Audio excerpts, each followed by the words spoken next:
me first of all welcome you. Welcome you from California, from Beirut, from Dubai, from wherever you are. Thank you, thank you, thank you for being here and for joining these sessions. Daniel Ghanimé is with us today. I would like to say a couple of things about Daniel, and then that would make clear why and what he's saying today. So, Daniel, first of all, has an international MBA in enterprise management. When we think of enterprises, there is change all the time. They go through change. Daniel also is a licensed morphopsychologist. Morpho also is about change. Daniel is also a certified hypnotherapist. In hypnotherapy, what we do is also help people change behaviors, change habits. Daniel is also a hypnoparenting coach. In hypnoparenting, what we do is help parents change their mindsets of how to be a parent, change their perception of their children, change how they are parenting. So it's all about change. And that brings us to today.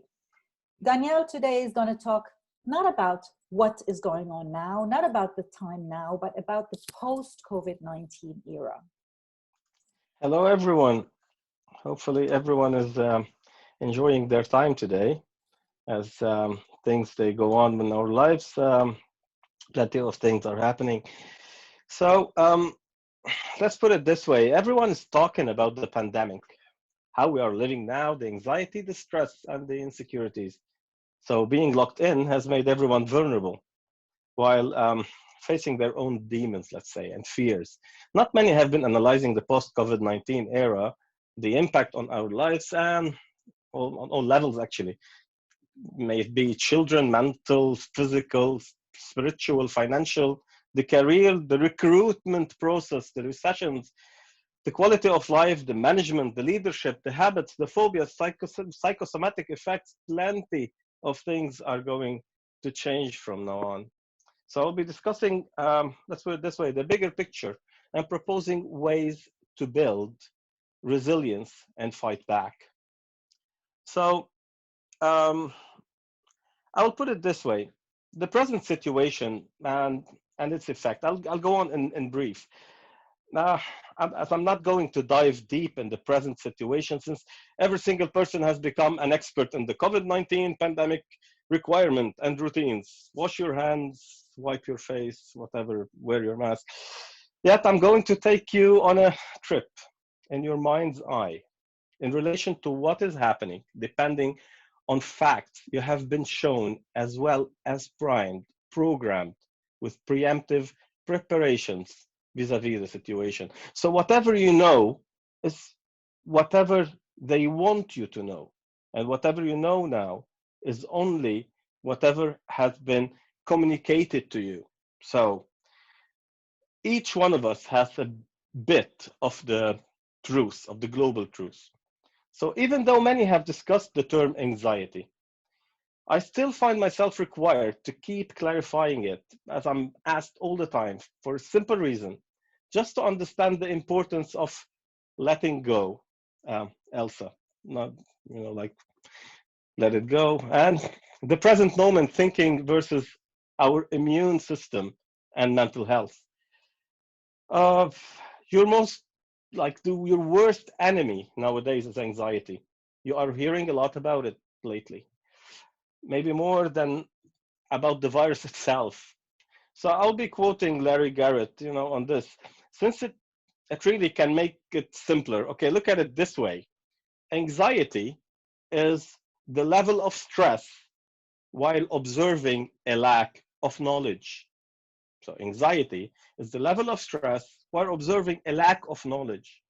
So I'll give you an example and a quote him also.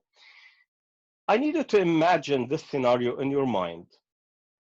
Okay, you have an appointment at a place just 2 blocks away from here.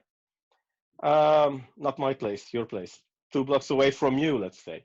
The appointment is at 3 p.m. and now it's 2:55 p.m. You don't know exactly where this place is, and 5 minutes aren't enough time to search for it. At this point, your level of anxiety is rising due to your lack of knowledge.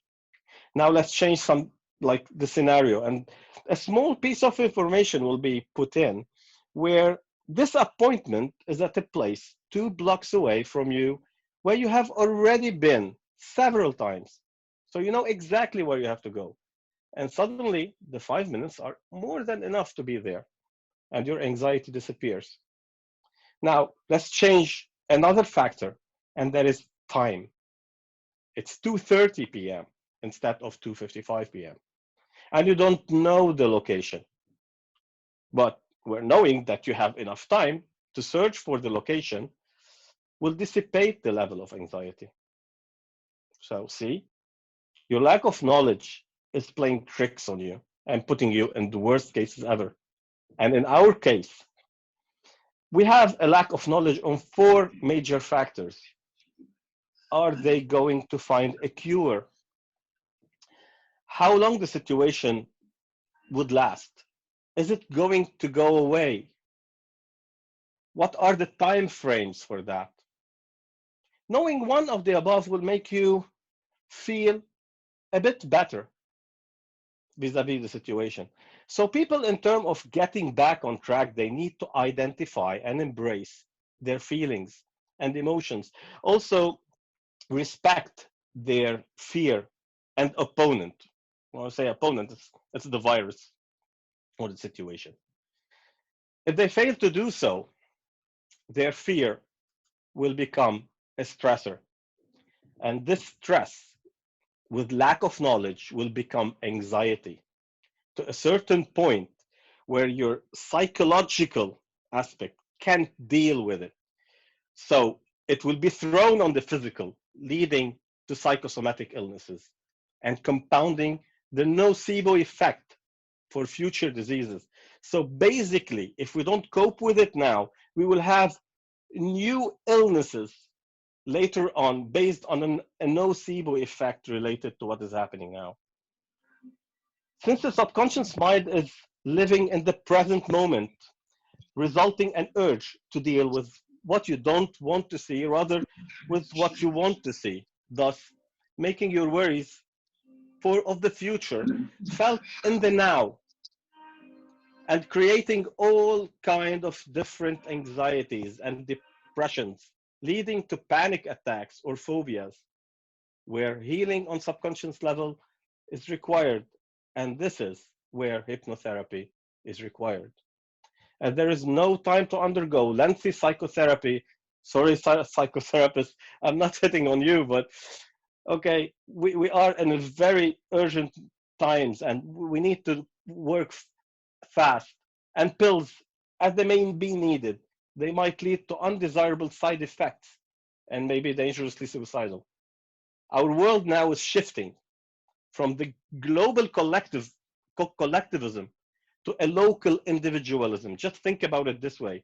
It was a whole globalization thing, and now each one of us is worried about his own or her own habitat.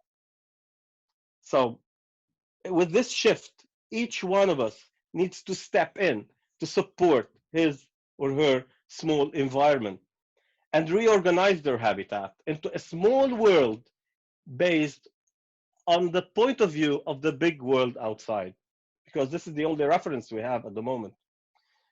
So it is okay for now to feel lost and understand that things are not falling into perspective, but that shouldn't take long for us to start adapting because the world has changed, whether we like it or not. And what once was a simple task, like let's go give it this way, like grabbing a six-pack at a supermarket is now a mission with many things in mind. Um, Wear your gloves, put your mask, wash your hands, whatever. Go in the supermarket, get in, get out. It's like a mission impossible. Let me put it this way. It's like learning a new language and living in a different country. Most of you have traveled and you lived a cultural shock, then you adapted. So what is happening at the moment, it is just similar to someone traveling to a different country and started learning the language was hit with a cultural shock, then we adapt. We learn the language.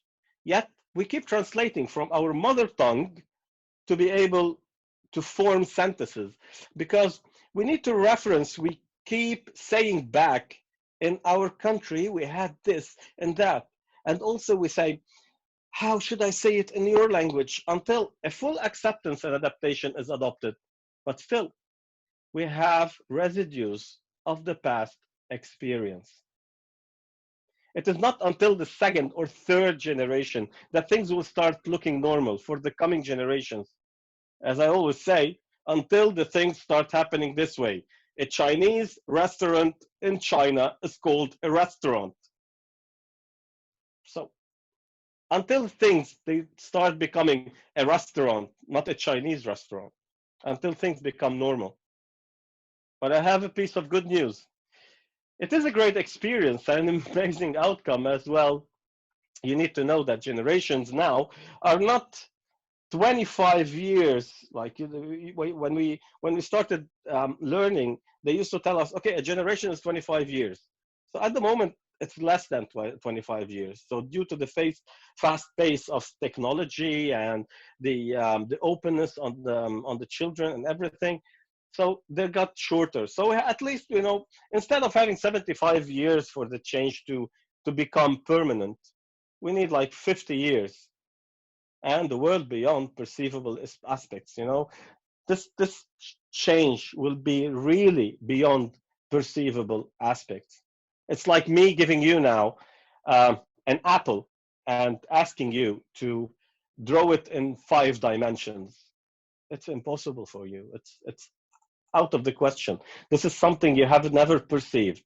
You've thought, 3D. Maybe some of the physicists around there, they might tell me 5D, related with the time factor, but like in 4D but 5D doesn't exist at the moment. So perceiving this world is out of the question at the moment. So I'll put you on a fast forward trip into the post COVID-19 time.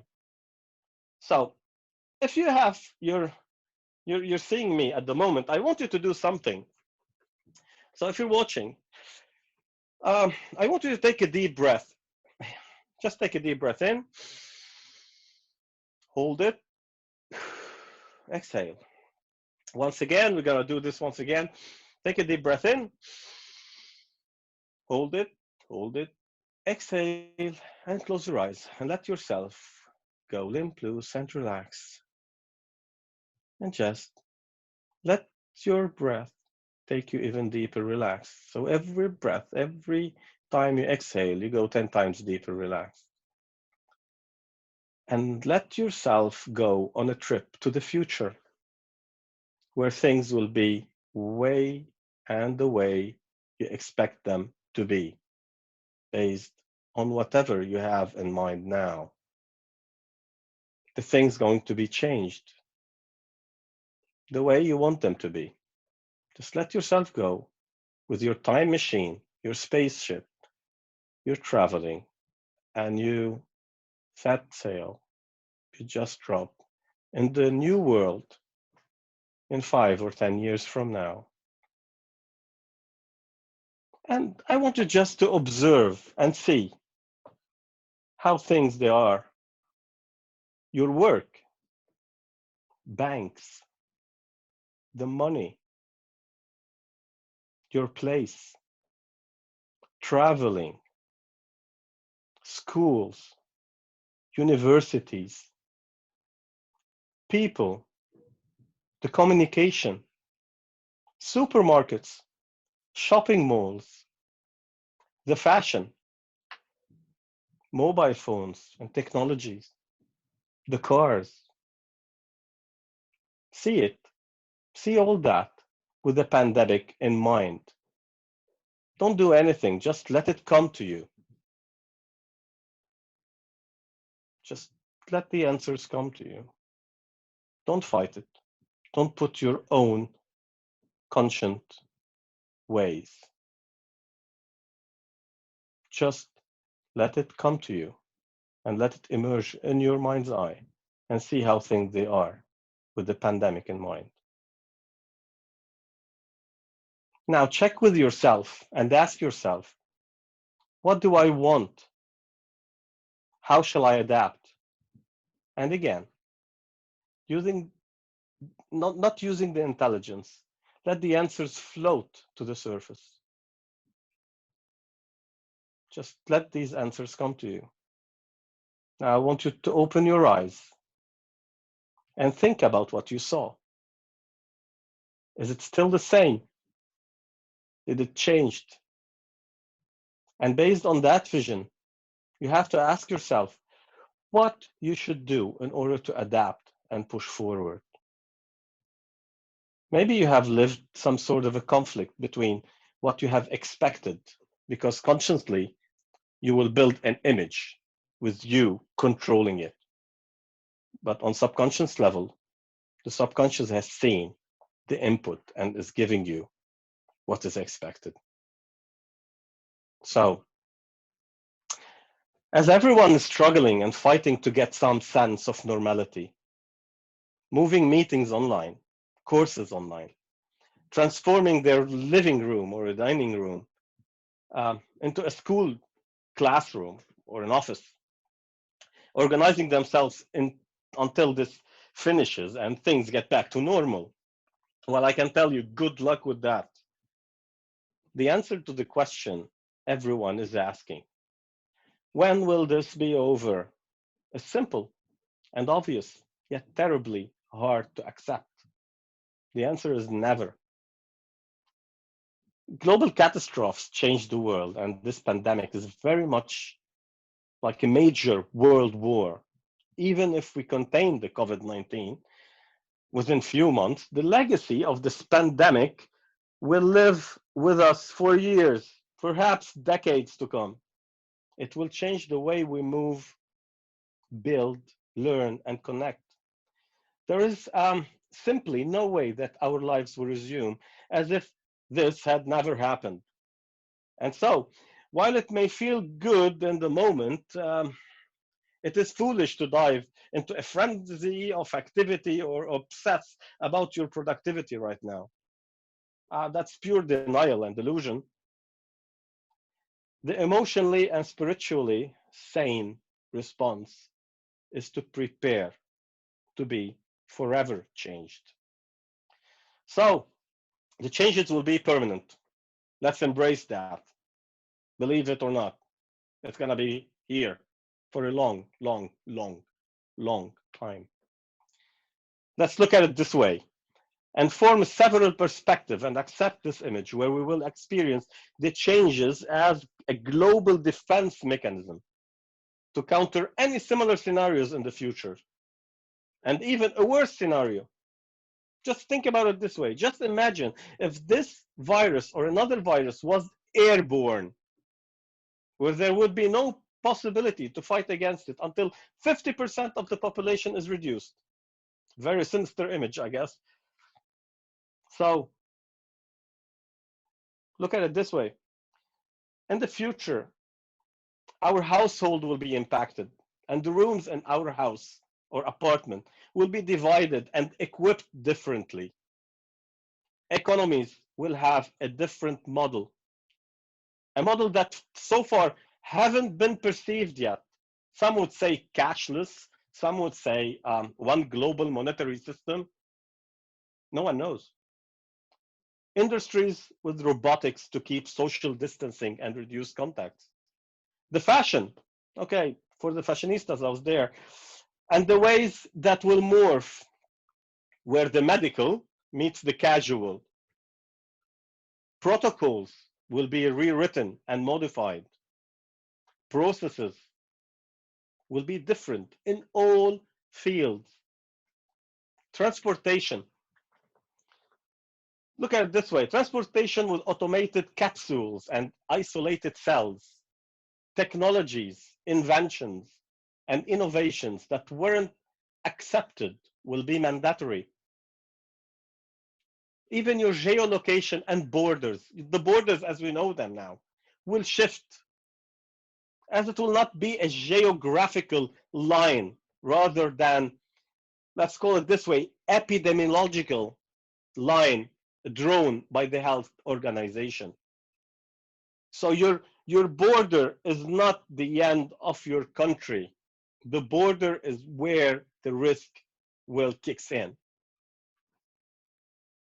In this case, we need a new breed of leaders and that don't follow hierarchies. Maybe your manager or head of department, or I don't know, maybe the head of the state.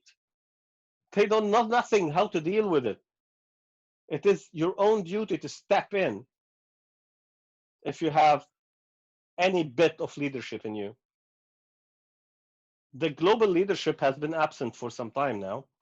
G8, G20, United Nations, nobody is talking about anything. Everyone is in awe. So a new breed of leaders will be born. Be one of them. But even if this sci-fi, Trekkie, imaginary world that will become reality, will be part of our real environment, the impact will be massive, massive on the human level. Let's look at it this way, and in random order. I'll just mix them. Uh, Look at it: the social, the emotional, even sexual relationships, physical contacts, affection and translation. Like if you want to translate the affection and translate the emotions around it, the affection, the resilience in children, the communication and cultures, the habits, principles, beliefs, religions and their rituals, medical care and social acceptance, the leadership and management, as I said, even the marketing, the branding, the new protocols of mental health and ways of working. Even us as hypnotherapists will have to adapt and innovate new ways due to the change that will be experienced in the world. So, what did really happen? Where are we and how are we dealing with it? Are we on the right track and doing fine? And if we are not, what we will be up against? Let's put it, the post-COVID-19 phase, with many ideas that run through my head. I want you just to focus on this idea. We lost life as we know it. It is a loss. It is the death of what once was known as normality, stability, and security. You thought it wasn't true until you sat home fighting your own demons and insecurities. Staying positive will become a hard task. Anxiety levels will skyrocket. You will feel limited, among other side effects. But then you ask why? Why and what is happening to me? Well, uh, to tell you the truth, it's the grief. You are mourning your life. You are mourning your life. You have buried your life. Grief is not limited to, put it academically, to 5 phases or 7 phases. Grief is more complex than you ever thought. But guess what? There is a light at the end of this tunnel, if you know how things would go. Let's put it this way. I'll talk a bit about grief just to put everyone into perspective. All human beings experience loss and the profound feeling that accompany it. Losses comes in many shapes and sizes and can include many things.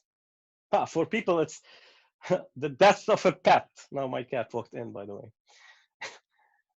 The death of a person, separation, the divorce, relationship, breakdown, trauma, sexual assaults, loss of a family unit as a whole, unemployment, retirement, loss of health, amputation of an organ, chronic illnesses, loss of a homeland and culture, loss of possession, if somebody experienced burglary or fire at home. disability, loss of youth, the body image, infertility, miscarriage, abortion, missing person, loss of dreams, hopes, and expectations, moving, aging, and above all, loss of freedom. While the phases of grief are most of the time are depicted like that. If you go on the internet and search for it, you will see you have the phases like you have denial, anger, the bargaining, depression, and acceptance. Yet look at it this way. I will change the whole perspective and put it the denial, anger, depression, acceptance, and reconstruction. Now you will ask me, where is bargaining? Well, bargaining is taking place all the time. Look at you now. How do you talk to your friends, to your family, to yourself? So it is normal reaction to feeling of helplessness and vulnerability is often a need to regain control thought. So what is bargaining? It's the if only statement. So look at it this way. If only we had sought, medical attention sooner. If only we got a second opinion about this. If only we had tried a better way or scenario.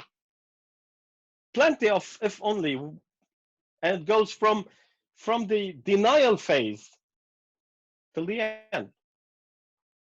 So this is an attempt to bargain. Secretly, we may be making a deal with God or a higher power in an attempt to postpone the inevitable and the accompanying pain.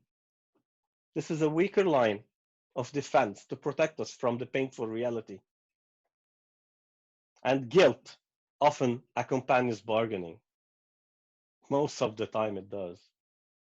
We start to believe there was something we could have done differently. Or maybe you have helped save our loved ones or our world. So you quit fighting. If you want to do this the right way, you quit fighting. Because out of surrender comes strength. So why did I mention grief? Because let's put it like this way, it's a prelude about what do we need to do to be back on a different track. Because if we went back on the same track, we're going to have the same consequences.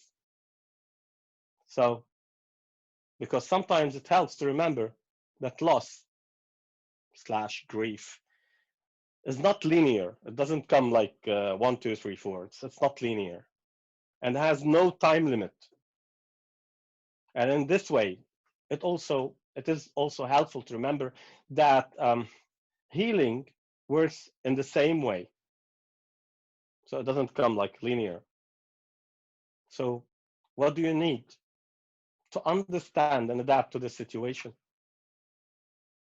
So if you have a notebook or something, I'll be putting some ideas together to help you focus on and know what you are up against, and hoping to make the grief cycle, let's put it, faster and shorter, because we need the support of every individual to be able to stand up again. So I will be discussing the reality of things based on people's experience, including my own. Let's put it this way.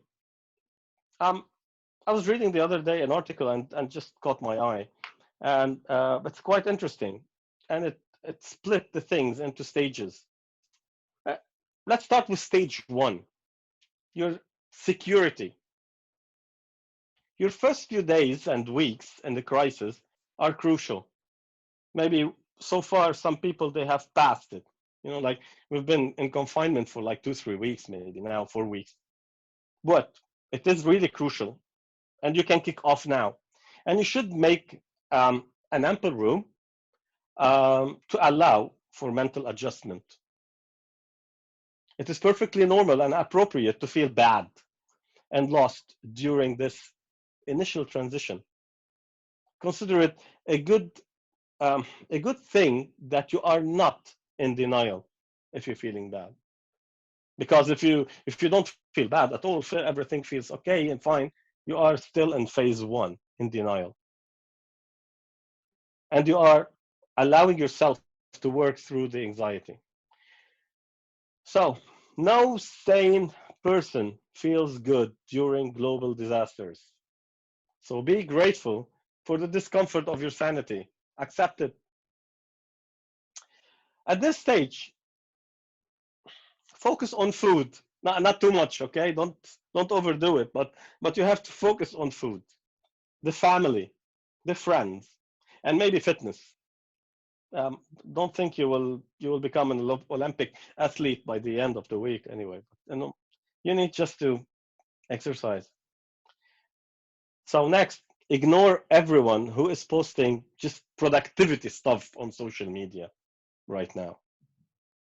Yeah, you see them, oh, they're booming, and you feel like, oh my God, I'm not doing anything. It is okay that you keep um, waking up at 3 a.m. or sleeping at 3 a.m. That's me.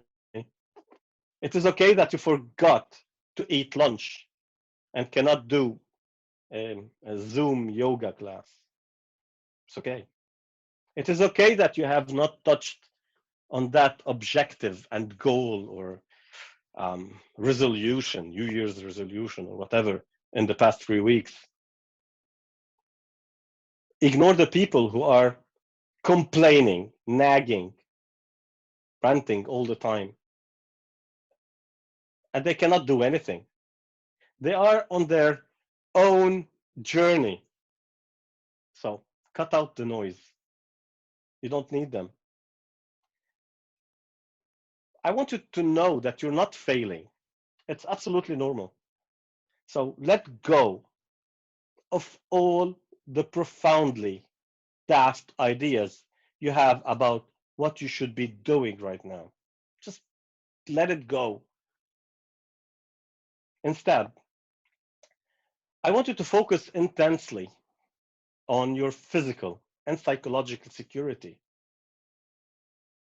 Your first priority during this early period should be securing your home.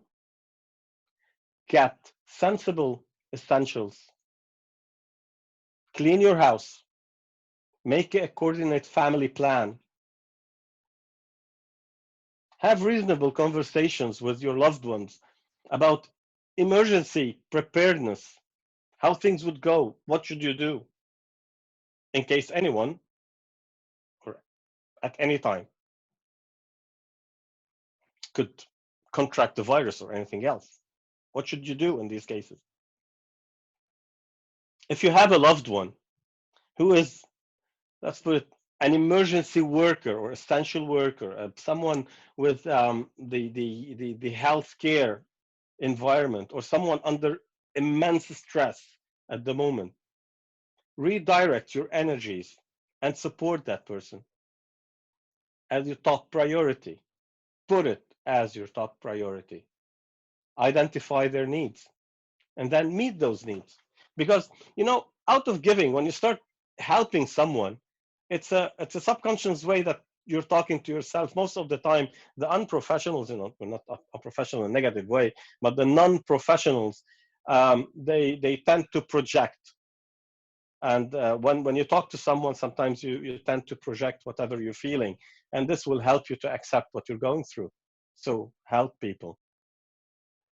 No matter what your family unit is like, you will need a team, maybe a team of two, a two and a cat, maybe. I don't know. So you need a team.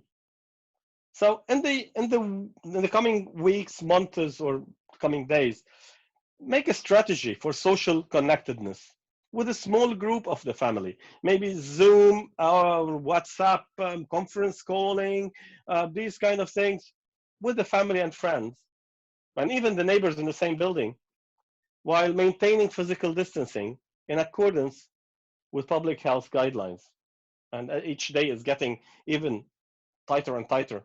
So identify among those the vulnerable and make sure they are included and protected. The best way to build a team is to be a good teammate.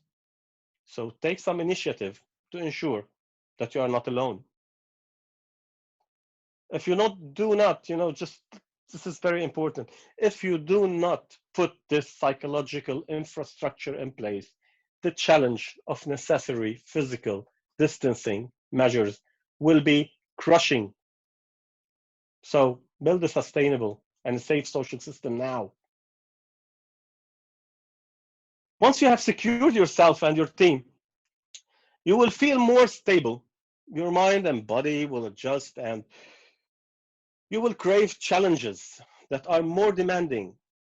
Given time, your brain can and will reset to new crisis conditions.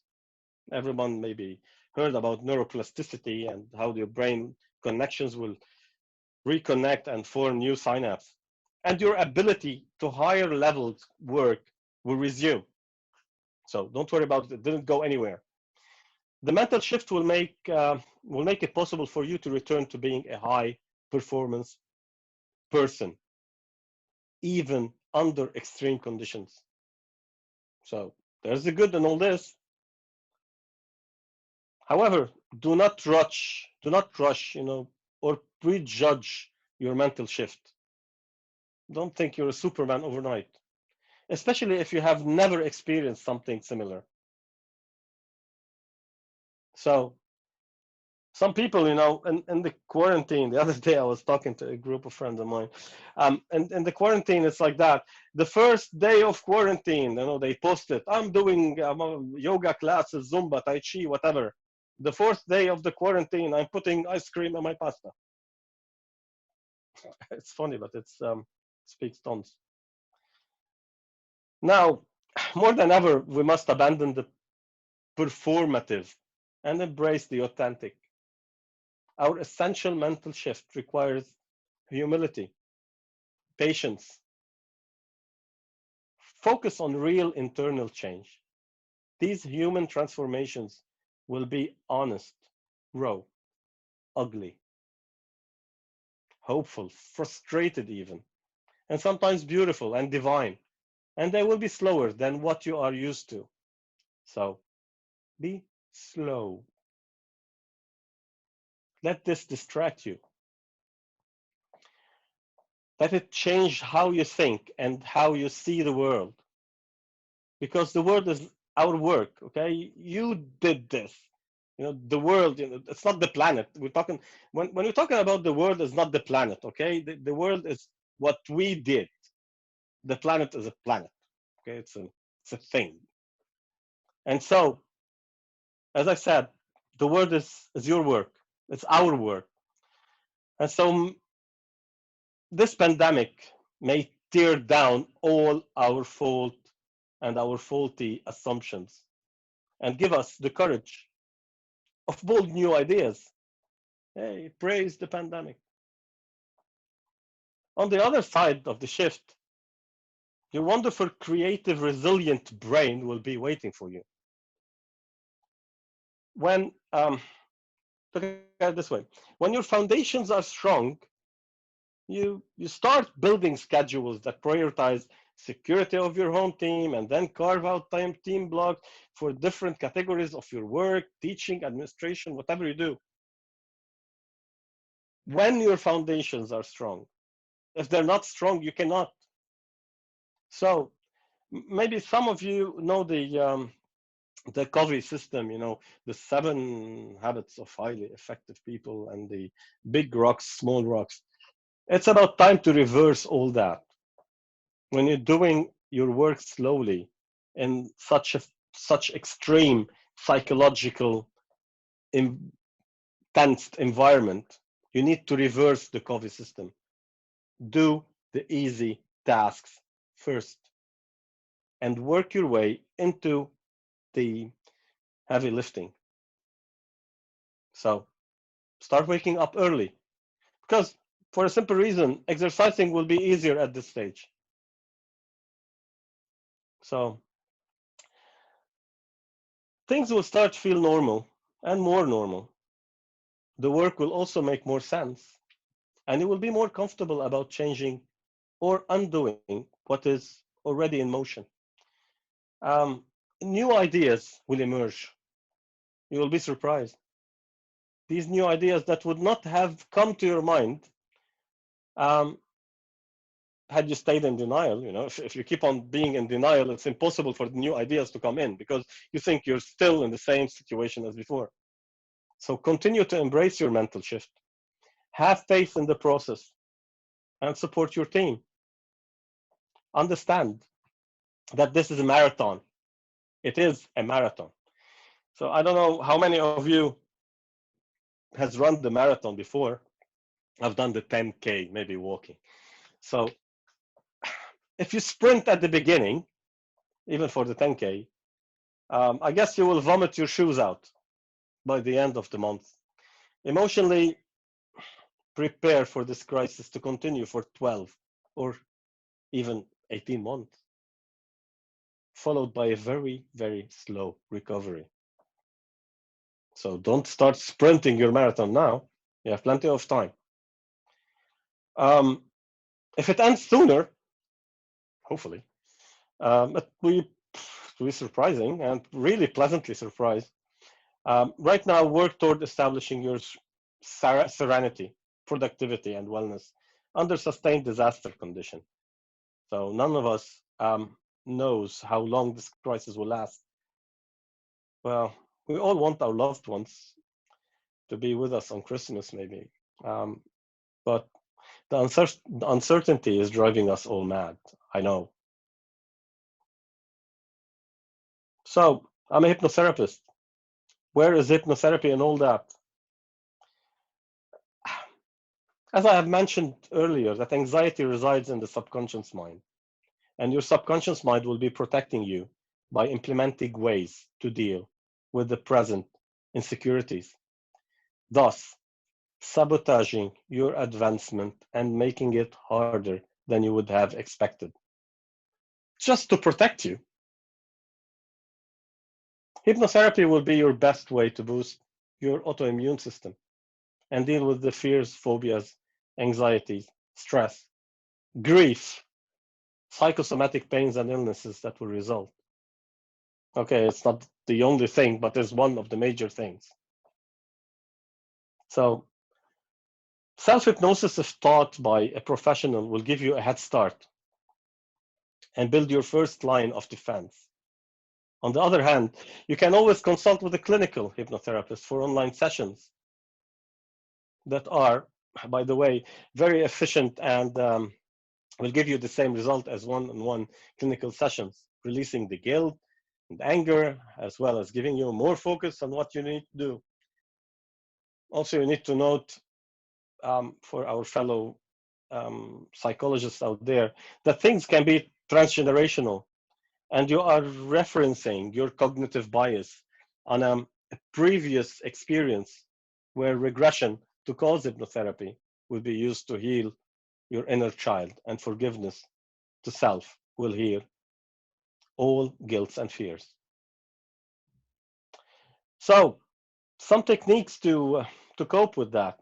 We need to give ourselves and our friends the space and the support needed to understand what the loss means to our lives and to express feelings about the loss. One of the most important gifts you can give a mourning friend is the continuity of your relationship. Don't just cut out because you're just staying in your full wall room enjoying a Zumba session or whatever. The acceptance of their feeling and a sense of hope that time thinking and talking will allow them to heal. So step in. You know that heal. The word heal can be split like HEAL, where H should honor the reality of the loss. The E is experience the pain and other emotions. A, adjust to the new environment without the lost object. And L, love the new reality. So, in order to deal with the change and embrace it, rather than become resistant to change, resulting in being stuck in this whirlpool of thoughts and fighting your own demons, I will be proposing several techniques to let your conscience roam while your mind heals your body. I'll be addressing what happened with the term loss. There is no easy quick fix, but there are some points that are important to remember. Each individual, each individual's reaction to loss is unique. So don't think the way you do it, somebody else will do the same. We have primary losses and secondary losses. So most primary losses cause major adjustment in the lives of older adults. Okay, they can scramble their life. So primary losses are most always recognized as real by family, friends, and the community. Yet the secondary losses are seldom recognized as real by others. They can see it in you. And these are often more subjective and less tangible than primary losses. The reaction to and the effects of the secondary losses depends on the individual and the resources and coping skills he or she um, has learned from their family system and their siblings. Loss can result in a wide range of physical, emotional, intellectual, social, familial, economic, and spiritual manifestations. As a friend of someone experiencing grief, there are things you can do to help with the mourning, yet avoid the emotional vampires. Some of your friends may be narcissistical, emotional vampires that will suck you dry, know when to withdraw. Allow and encourage survivors to talk about their loss. If someone has lost a loved one for the COVID-19 now, let them talk about it. Help them identify and accept the many feelings that they are feeling. Allow the person to grieve in their own way. Do not dictate your ways on them. Be available to the person over time. Reinforce that grief affects health and encourage self-care activities, good nutrition, and moderate exercise. So, what about resilience in that? Where does it reside? How life would be? I know many have talked about resiliency, and that was the buzzword of the century these days. Yet the study of resiliency and emotional thriving, like the study of death, dying, and grieving, are relatively new areas of focus in psychology. They're not very well, deciphered yet. On the other hand, how we react to unexpected difficulties is the subject matter resiliency. Factors that contribute to resiliency are like, you look at it this way. In order to have this kind of what you call resiliency, can have the factors that will contribute to it are flexibility, okay, creativity, optimism, um, sociability, ability to redefine loss or failure in terms that allow for continued learning, let's say. So you can't learn without making mistakes. So make sure you accept that. The openness to learning. You're not a god. You don't know everything. So let your ego aside and be open to learning new things. It's not like you know everything. Low need to always be right. Just put that in mind. You need a low need to be always be right, and solid self-esteem. And that's resiliency in a nutshell. So we talked about resiliency and thriving. And where's the difference in that? So what is the difference between resiliency and thriving. Resiliency refers to the ability to return to a prior condition post challenge or after an adverse experience. So it's the ability to return to the prior condition after the challenge, the prior condition. While thriving refers to the ability to return to a better off condition after the adversity, trauma, or loss can give rise to personal transformation and growth. So at the moment, as much as we need resilience, we need to understand, we need to thrive because we have to build something that is better off the old world at the moment. Crisis is often thought as a danger, but it is also an opportunity. You can always do these things to increase your resilience and thriving, of course, toward your different, better track. Plenty of people, okay, many people have heard these days about plenty of techniques. So I'll be putting some things here, like some sort of a list. You can put it, jot it down or something. You can use emotional freedom technique, EFT, or tapping. It is easy to learn, and you can help your loved ones too, especially your children. If interested, you can just drop me a line. I can teach you. I can send you some resources even. With children, it's amazing. You know, you can, instead of doing the tapping or teaching them how to tap, you can tap on them if they don't want to. That's an amazing tool. You can use like guided meditations where, you know, you have been overwhelmed with applications these days. Plenty of apps, iPhone and Android, as well as YouTube's. And if you are one of the people who have Audible with Amazon, you know, the Audible account, also on Audible, there are plenty of guided meditation that will give you plenty of head starts, you know. I don't know if you have a paper and a pen now with you, or if someone has them in hand. I'll give you just 2 seconds and 5 seconds or 10 seconds to prepare 3 pieces of paper if you have them.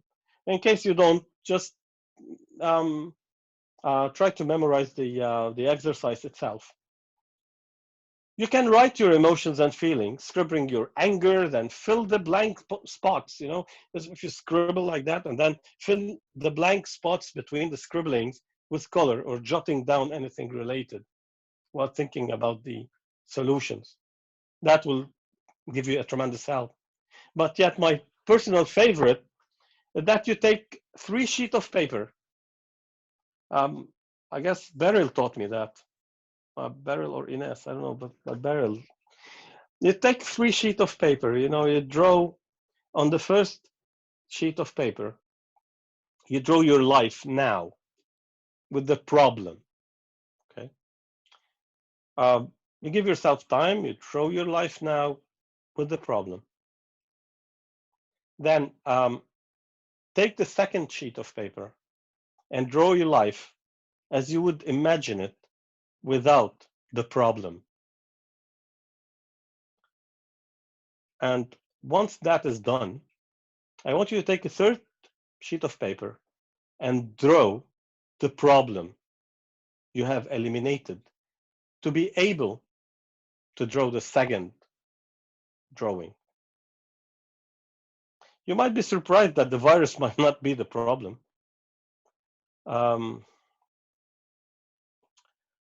Then I want you to ask yourself, what did you do or what happened for the problem to disappear in the third paper? Okay, when you drawn the problem, you thought about it, and how do you remove it? So calm yourself with some coloring. Grab those crayons and go back to your childhood. While paying attention, and this is the most important part in coloring, pay attention to the thoughts, emotions, and feelings that will emerge.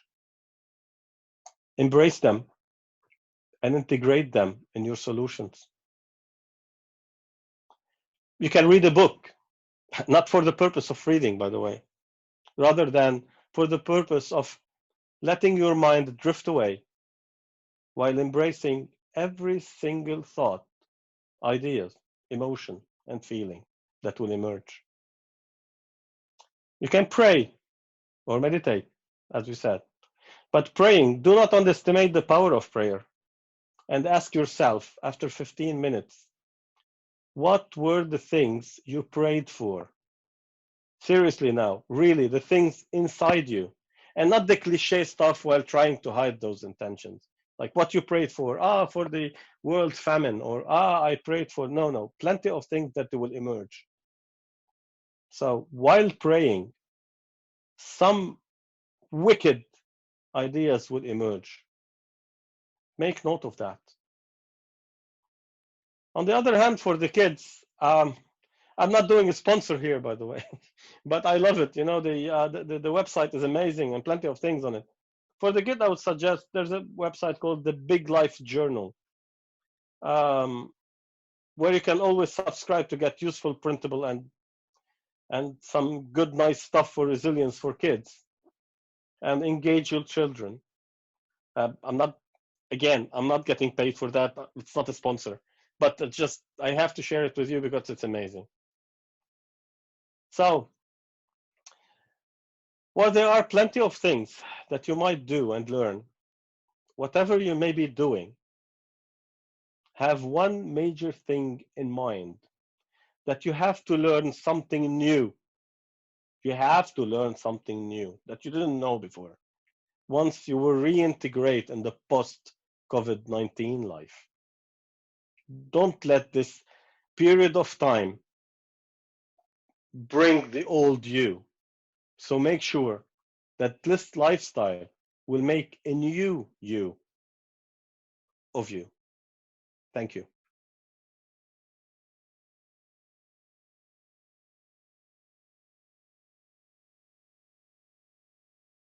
To find new ways to connect.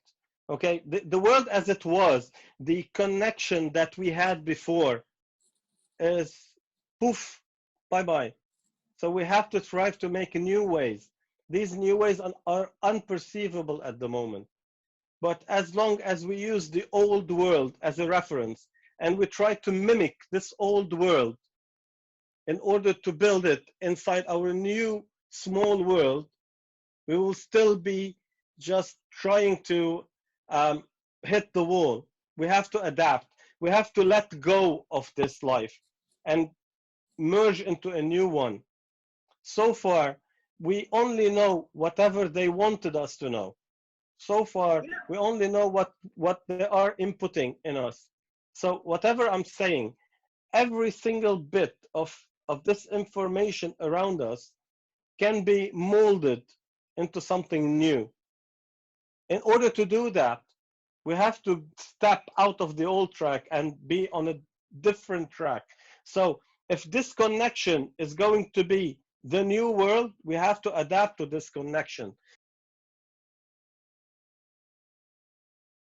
Why I did the guided meditation or the guided imagery or what I did, it's now what you're talking out of pure conscience. You're putting ones and twos together.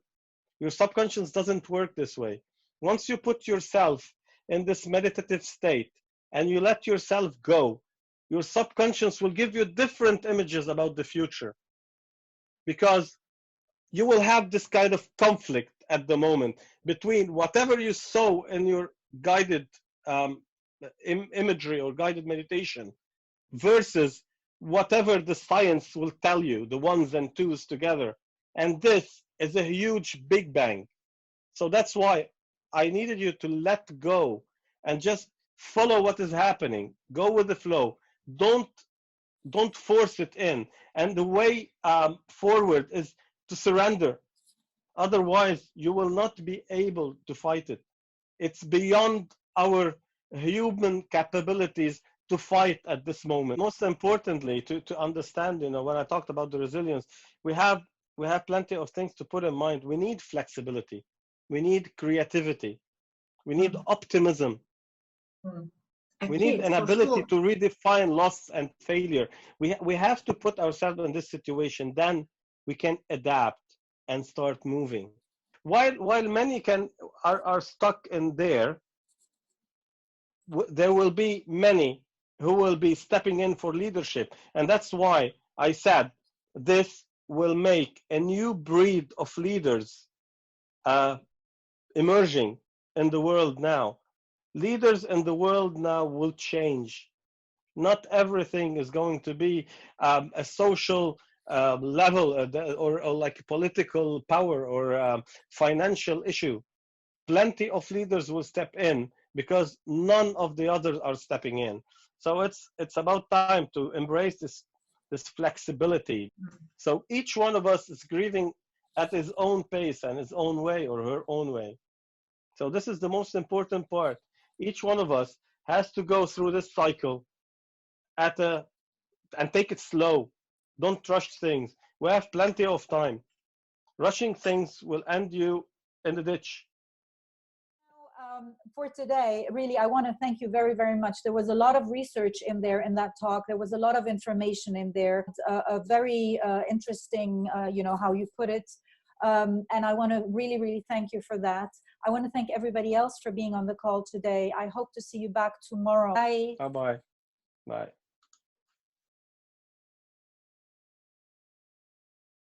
All the speakers, if you missed the last ones, are on my page, which is mindyourpower.org. If you go on there, you'll see the tab saying It's Your Life, and you have all the speakers. So you will get